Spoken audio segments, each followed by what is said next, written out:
का टॉपिक है how to fill risk assessment form. आज हम जानेंगे रिस्क असेसमेंट फॉर्म को कैसे फिल करना है। जब भी हम रिस्क असेसमेंट करने जा रहे हैं तो रिस्क असेसमेंट कैसे करना है, इसके बारे में जानेंगे।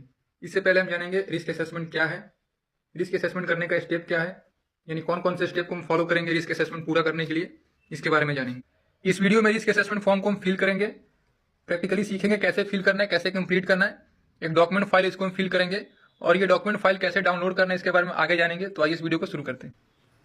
व्हाट इज रिस्क असेसमेंट, यानी रिस्क असेसमेंट क्या है, इसे आप कैसे डिफाइन करेंगे। तो इसे आप सिंपली डिफाइन कर सकते हैं इस तरीके से, risk assessment is a process to identify potential hazard in an activity to control the risk of harm by providing appropriate control measures.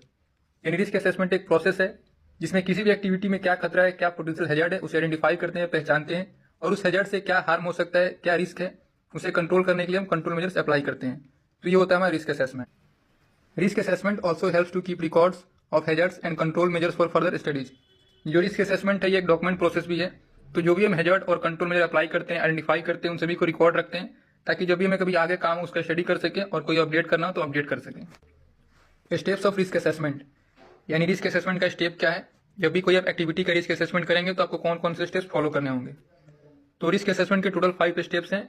सबसे पहला आइडेंटिफाई द हैजर्ड। जो भी एक एक्टिविटी का रिस्क असेसमेंट कर रहे हैं उसमें सबसे पहले आपको हैजर्ड को आइडेंटिफाई करना है, जो खतरे हैं उनको पहचानना है। नेक्स्ट है